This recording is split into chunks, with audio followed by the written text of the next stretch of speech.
Bismillahirrahmanirrahim. Alhamdulillahirabbil alamin. Wassalatu wassalamu ala asyrafil anbiya'i wal mursalin wa ala alihi wa sahbihi ajma'in. Amma ba'du. Assalamualaikum warahmatullahi wabarakatuh. Sedang penonton, tuan-tuan dan puan-puan, hadirin yang dirahmati Allah Subhanahu wa taala.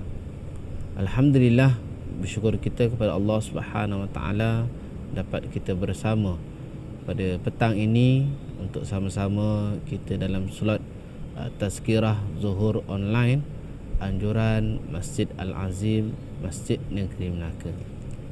Hadirin yang dirahmati Allah, saya bagi pihak penganjur mohon kemaafan di atas kelewatan siaran pada hari ini disebabkan ada sedikit masalah teknikal, dan walau bagaimanapun alhamdulillah dapat kita bersua bersama pada petang ini untuk kita mengikuti slot pada hari Selasa, iaitu dalam rancangan tazkirah zuhur online. Dan hari ini kita akan membahaskan berkaitan dengan kitab 40 hadis amalan sedikit pahala berganda yang dikarang oleh yang berbahagia Ustaz Muhadir bin Haji Jul. Hadirin yang dirahmati Allah Subhanahu wa taala. Kalau kita lihat dalam kehidupan kita pada hari ini, sebelum ini, sebenarnya banyak perkara yang kita boleh lakukan. Banyak amalan yang kita boleh lakukan yang mana ianya mendatangkan manfaatnya yang cukup banyak, fadilatnya yang besar.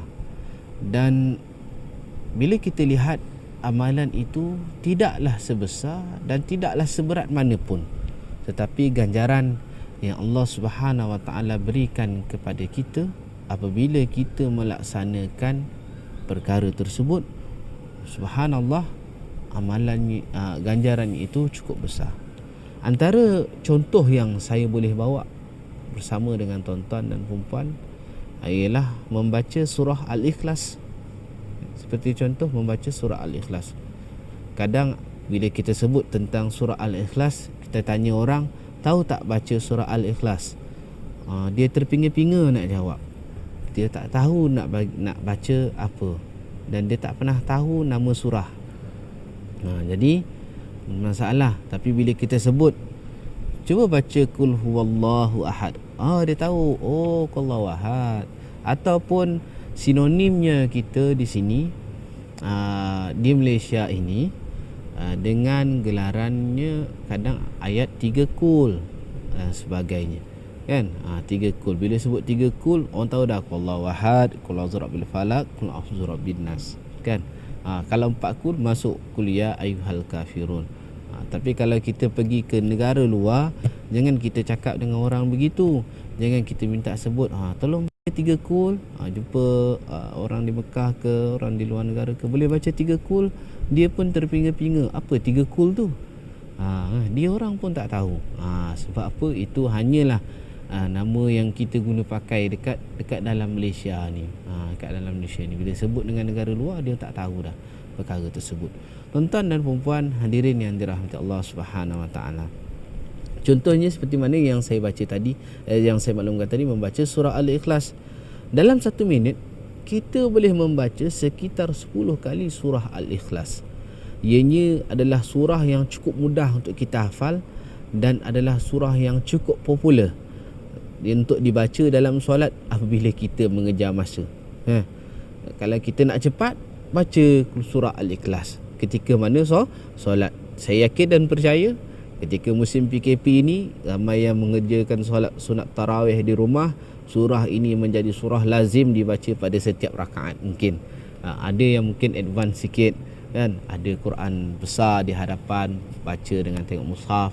Ada yang mungkin kalangan mereka telah pun menghafal beberapa surah di dalam Quran, jadi tak ada masalah memimpin bacaan, memimpin solat sunat tarawih dan sebagainya. Dan mungkin ada yang dia tidak banyak menghafal surah, maka surah Al-Ikhlas adalah pilihan mereka untuk paling tidak melaksanakan solat tarawih itu dengan sebaiknya. Nabi Muhammad sallallahu alaihi wasallam juga ada bersabda yang bermaksud sesiapa yang membaca Qul huwallahu ahad sampai akhir surah Al-Ikhlas, yakni sebanyak 10 kali, maka akan dibangunkan baginya rumah di syurga. Hadis riwayat daripada Ahmad. Maka tuan-tuan hadirin yang dirahmati Allah, sambil lapang gitu kita baca surah Al-Ikhlas, maka kita akan memperolehi rumah di syurga Allah Subhanahu Wa Taala. Amalan ni sikit, kecil, mudah, tak mengambil masa yang cukup banyak. Hanya 1 minit kita boleh membaca sekitar 10 kali surah Al-Ikhlas, maka kita diganjarkan rumah di syurga Allah Subhanahu Wa Taala. Amalannya kecil, sedikit, tapi pahalanya masya-Allah cukup banyak. Itu antara contoh amalan yang boleh saya sebutkan di sini. Dan insya-Allah ni baru mukadimah, kita belum masuk lagi kepada kitab lagi.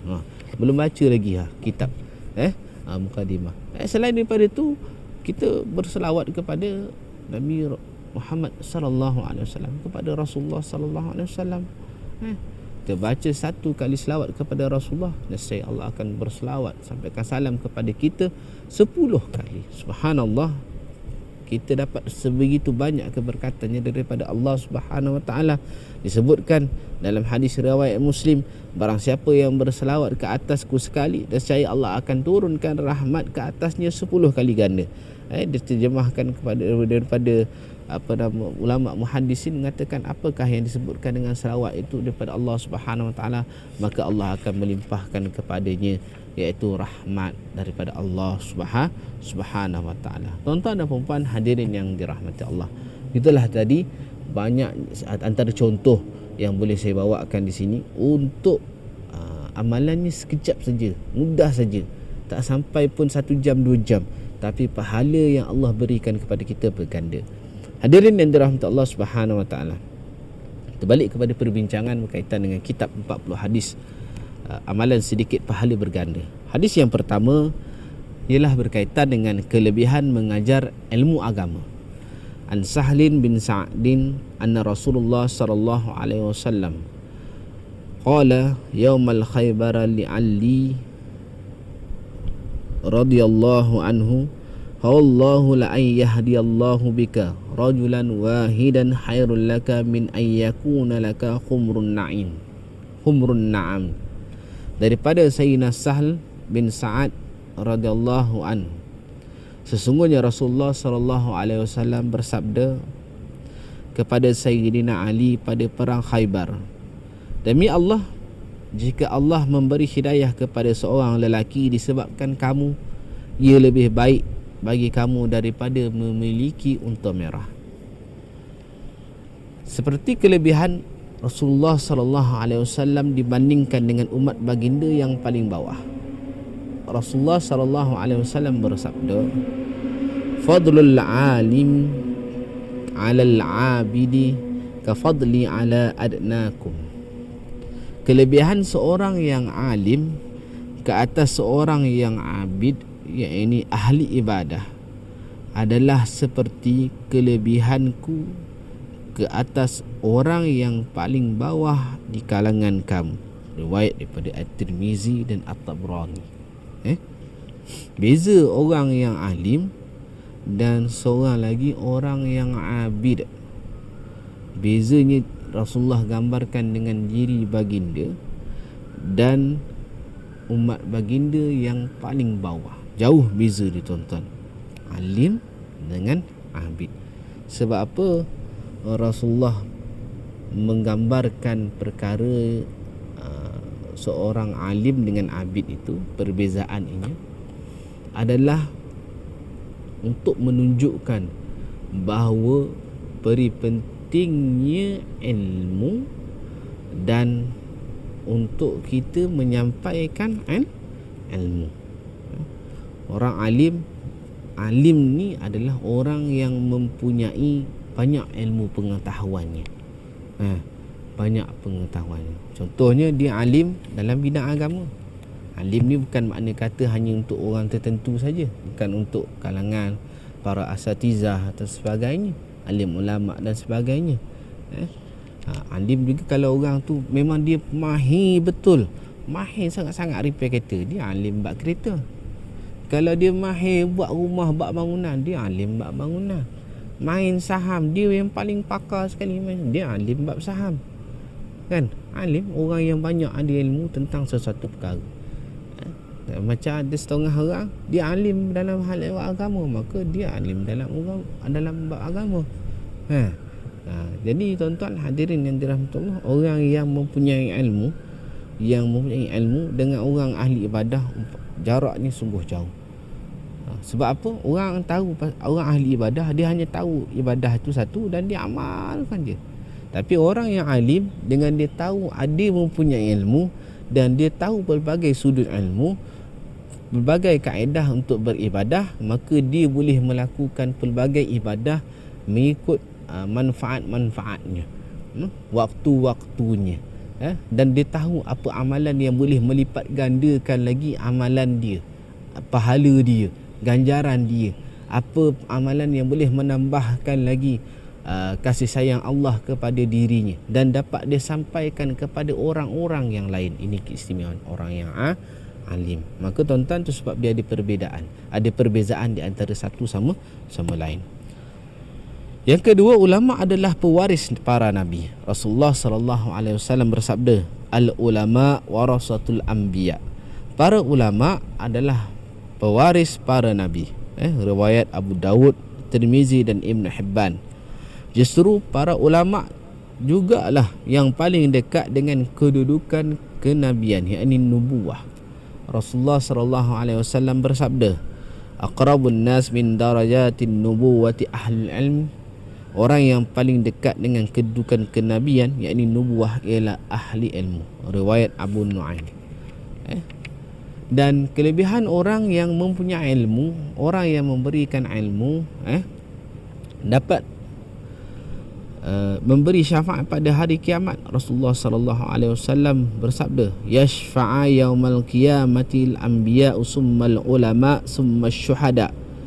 Yang akan memberi syafaat pada hari kiamat nanti para nabi, kemudian para ulama, kemudian para syuhada. Riwayat daripada Ibn Bajjah.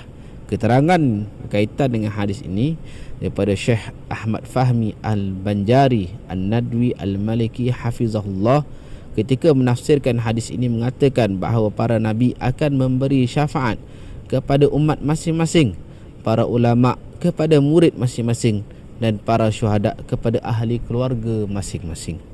Berkaitan dengan keterangan kepada hadis yang telah pun saya bacakan sebentar tadi.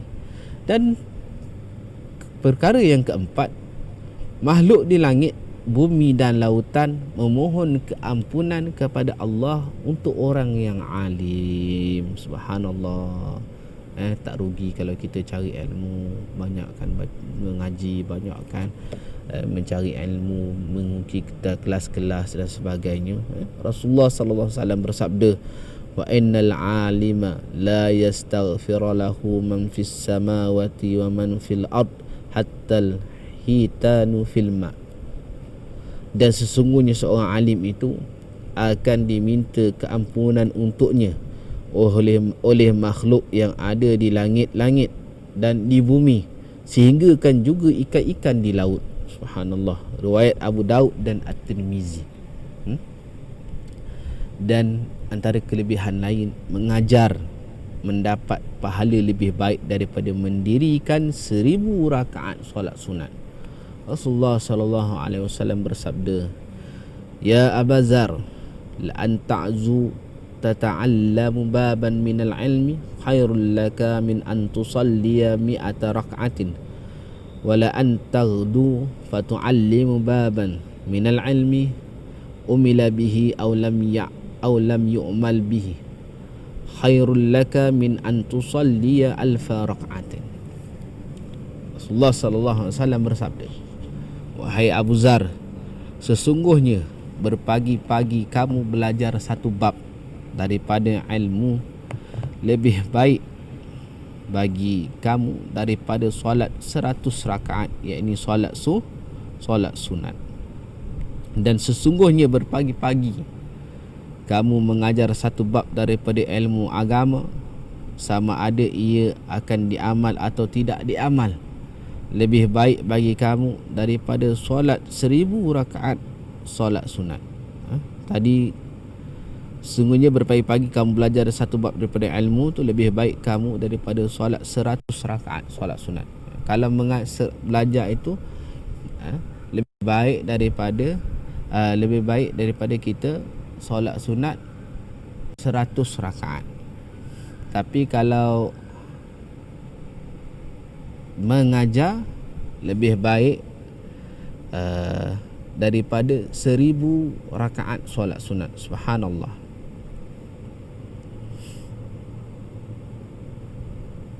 Tuan-tuan dan puan hadirin yang dirahmati Allah Subhanahu wa taala. Beza orang yang belajar ilmu dengan orang yang mengajar ilmu. Nah, mengajar ilmu belajar tadi daripada hadis yang Rasulullah sallallahu alaihi wasallam sebut, belajar tadi dapat 100 umpama 100 rakaat solat sunat. Mengajar ilmu mendapat 1000 rakaat solat sunat. Dan yang keenam, mendapat pahala seperti apa yang diamalkan oleh orang yang diajarkan ilmu kepadanya. Subhanallah. Rasulullah sallallahu alaihi wasallam bersabda, "Man dhalla ala khairin falahu mislu ajri fa'ilihi." Sesiapa yang mengajarkan kebaikan kepada orang lain, maka baginya seperti pahala orang yang melakukan kebaikan tersebut. Hadis riwayat pada Muslim. Maka tuan-tuan, jangan rasa rugi untuk kita mengajar ilmu. Ni bila kita jumpa dengan orang, kita nak ajar ilmu pada orang, kita ada simpan sikit. Sebab apa? Takut orang ni lebih daripada kita lagi. Yang ini silap. Kadang-kadang kita jumpa tok guru, kadang kita cuba untuk minta ilmu daripada dia. Oh, aku tak boleh ajar kau semua, nanti kau mengatasi aku. Kan? Kita minta contohnya kan. Ni rancangan apa nama? Kadang dalam Facebook ada apa? PM pun ada sebut baru ni, grup masak apa tak jadi kan. Contoh orang perempuan masak ilmu masak kan. Tanya minta resepi dengan orang. Dia bagi hak resepi lain. Contoh orang ni mahir buat ilmu, mahir buat kek. Mahir buat kek. Lepas tu dia post dekat video, orang minta boleh tak bagi saya resepi buat kek. Oh, dia tengok orang ni nanti mungkin dia akan buat lagi sedap pada aku, mungkin dia lebih pada aku. Jadi dia bagi ada yang tak lengkap, ataupun mungkin ada yang kurang daripada ni dan sebagainya. Sebab apa? Takut orang itu akan lebih lagi daripadanya. Bahkan dia tak tahu, mungkin asbabnya dia bagi perkara tersebut, dia bagi resepi ke tersebut, orang boleh buat, dan mungkin ada infak dia berjaya, dia boleh bagi sedekah pada orang lain, dan natijahnya orang yang mula-mula bagi dia resepi tadi, dia pun dapat saham ganjarannya, pahalanya di sisi Allah Subhanahu wa taala. Macam tuan-tuan hari ni, tuan-tuan dan perempuan melihat video kuliah yang dianjurkan daripada Masjid Al-Azim dalam FB kita live hari ni, tuan-tuan sebar luaskan, sharekan kepada orang yang lain. Mudah-mudahan mereka di luar sana yang mendengar kuliah kita membuat amalan dan dapat disebar luaskan kepada anak, keluarga, jiran, tetangga dan sebagainya, rakan-rakan dalam kenalan media sosial mereka. Dan natijahnya tuan-tuan dan perempuan, kita ada sahamnya daripada Allah Subhanahu wa taala. Sebab bila mereka melakukan apa yang telah pun kita war-warkan dalam ni, dan dengan disebabkan kita sharekan, kita sampaikan kepada orang lain, kita bagi tahu kepada orang, sebarkan ilmu, maka tuan-tuan hadirin yang dirahmati Allah, Allah berikan kepada kita pelbagai ganjaran. Dan antaranya tadi ialah dengan mendapat pahala seperti apa yang diamalkan oleh orang yang diajarkan ilmu kepadanya. Dalam riwayat Tirmizi, ad-dalu ala khairi kafa'ilih.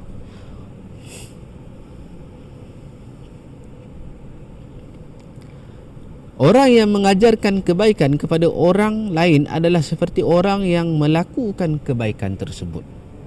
Dan yang ketujuh, mendapat pangkat atau martabat yang tinggi. Sayyidina Ibn Abbas mengatakan, lil ulama'i darajatun fawqal mu'minina bisab'i mi'atan darajat, ma baina darajataini masiratu hamsi mi'atin amin, bagi para ulama ada beberapa pangkat atas orang-orang yang beriman, iaitu dengan 700 pangkat, yang antara tiap-tiap dua pangkat itu selama 500 tahun perjalanan. Subhanallah. Ini kedudukan ataupun martabat yang diberikan kepada orang alim ulama, iaitu terdapat beberapa pangkat bagi orang yang beriman, iaitu dengan 700 pangkat, yang antara tiap-tiap dua pangkat itu selama 500 tahun perjalanannya. Subhanallah.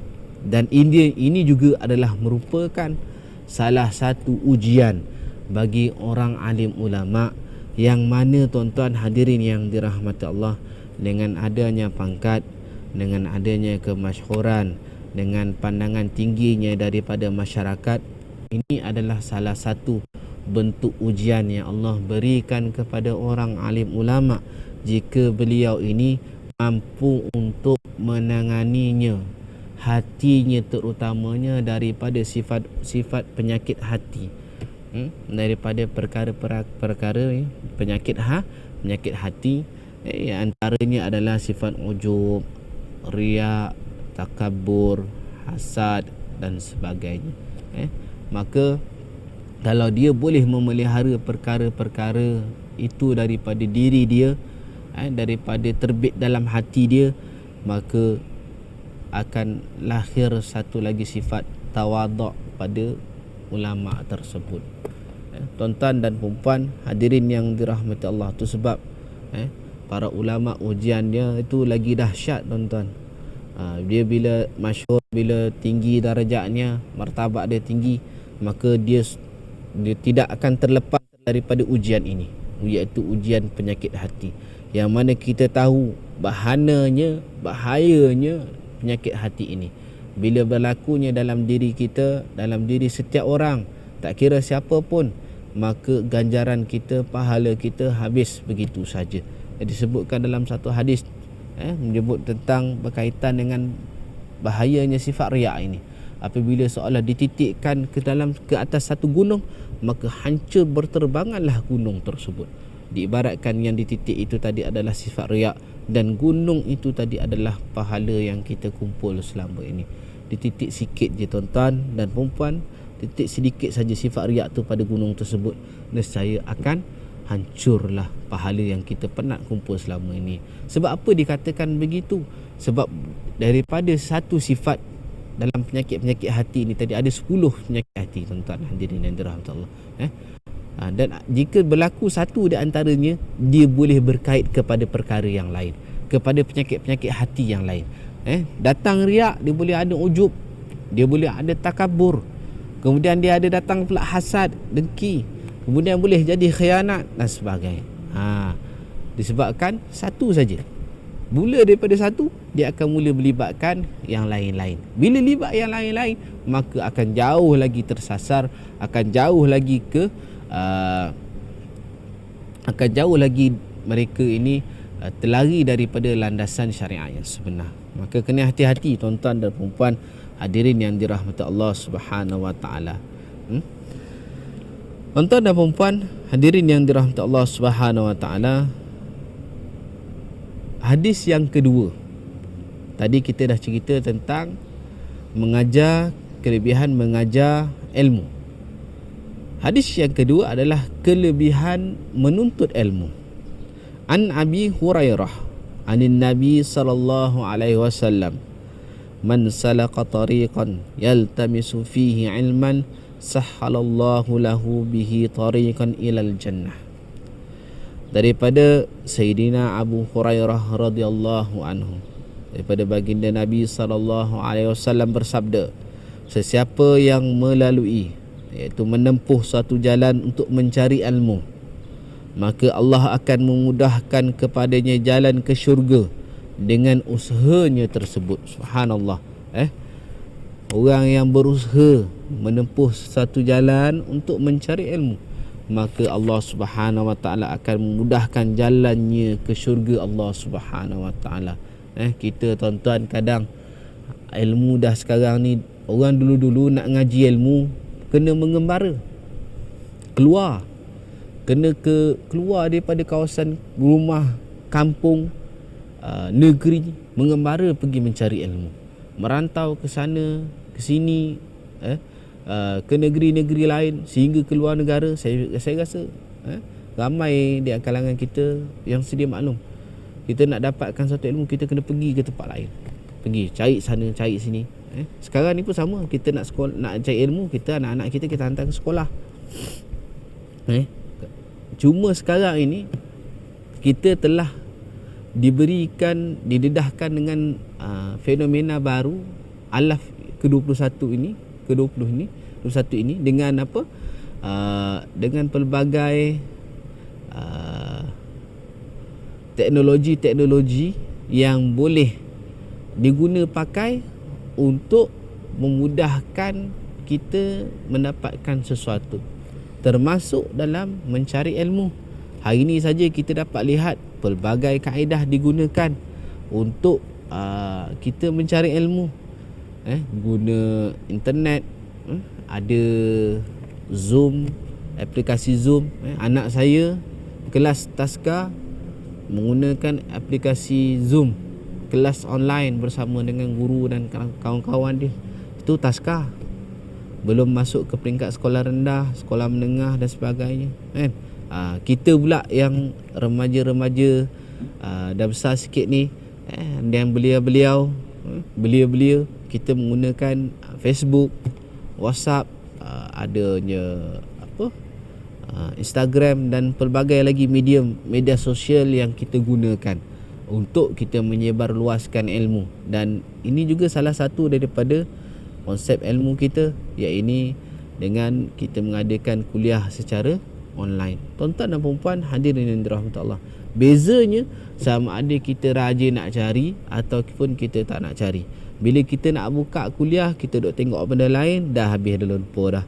Bila kita nak buka kuliah, kita duk tengok cerita, tengok Shopee lah. Asal pegang handphone, bukan tengok kuliah, tapi tengok Shopee, tengok Lazada. Yalah, musim-musim nak raya, musim-musim nak pergi dalam bulan Ramadan ini, nak cari baju raya lah, nak cari kuih raya lah, nak cari pelbagai lagi kelengkapan dapur, rumah dan sebagainya, kan?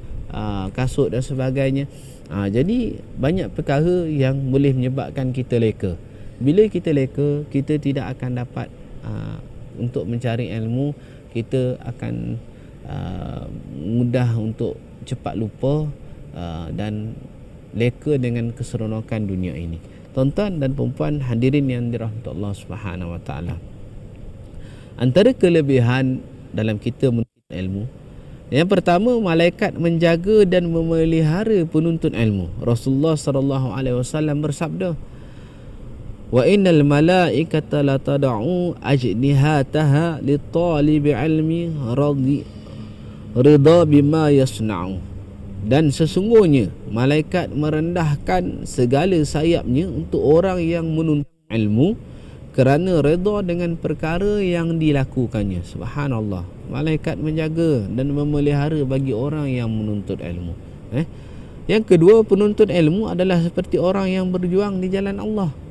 Rasulullah sallallahu alaihi wasallam bersabda, "Man kharaja fi talibil ilmi fahuwa fi sabilillah hatta yarja'."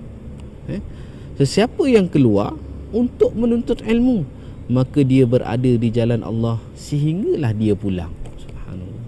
Itu sebab kadang-kadang ada setengah ulama mengatakan, barang siapa yang keluar pergi menuntut ilmu, niatnya itu memang untuk pergi menuntut ilmu, dalam perjalanan dia menuntut ilmu dia mati, mereka mengkategorikan matinya itu sebagai mati syahid. Subhanallah. Maka tuan-tuan, jangan rasa rugi untuk kita menuntut ilmu. Carilah ilmu. Cuma hari ini, pada kali ini, kita tak adalah susah-susah nak start motor, nak start kereta, pergi masjid untuk mencari ilmu.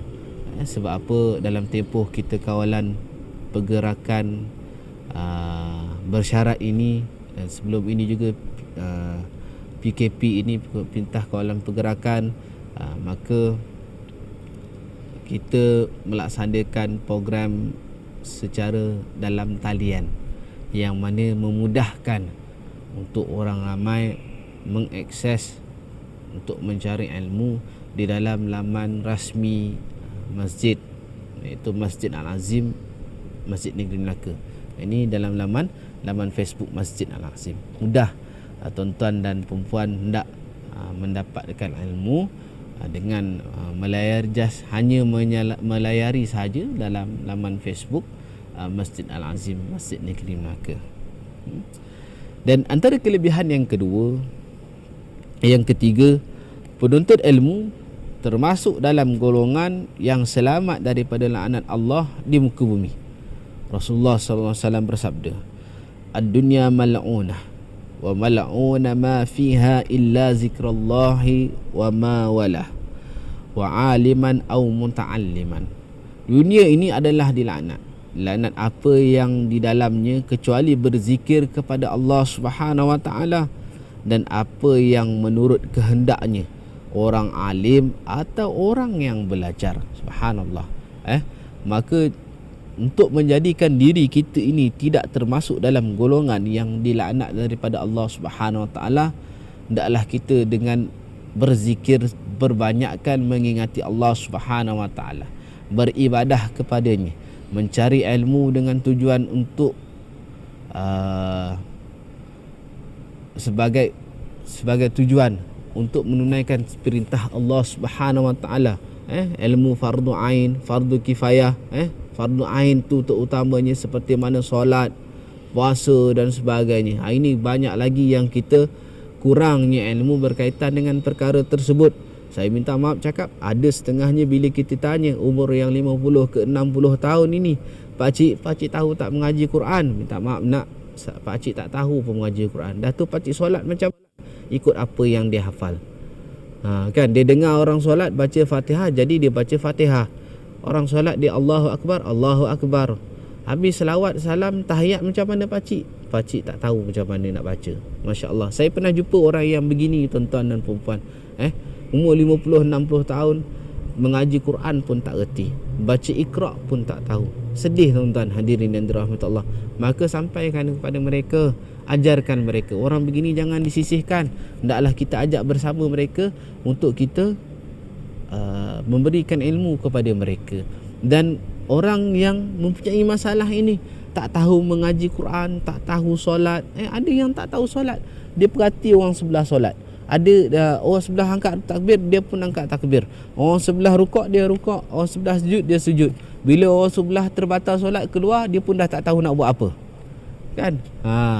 Itu masalahnya. Dia pun tak tahu, dia cengeng-cengeng apa nak buat ni. Dia perhati imam, tengok depan pula. Tu yang tengah sujud angkat kepala tu, tengok apa imam tengah buat. Tuan-tuan dan puan hadirin yang dirahmati Allah. Maka kalau ada orang yang begini, jangan malu, jangan segan, carilah tempat untuk belajar ilmu. Jumpalah dengan orang-orang yang boleh bantu untuk mengajarkan ilmu kepada tuan-tuan dan perempuan. Tuan-tuan dan perempuan hadirin yang dirahmati Allah. Kelebihan yang keempat, menuntut ilmu lebih baik daripada mendirikan 100 rakaat solat sunat. Rasulullah sallallahu alaihi wasallam bersabda, "Ya Abu Dzar, la antaghduwa tata'allamu baban minal ilmi khairul laka min an tusalliya 100 raka'atin." Wahai Abu Dzar, sesungguhnya berpagi-pagi kamu belajar satu bab daripada ilmu lebih baik bagi kamu daripada solat 100 rakaat solat sunat. Tuan-tuan dan perempuan hadirin yang dirahmati Allah Subhanahu wa taala, itulah tadi dua hadis, dua kelebihan berkaitan dengan yang pertama, kelebihan mengajar ilmu dan kelebihan menuntut ilmu.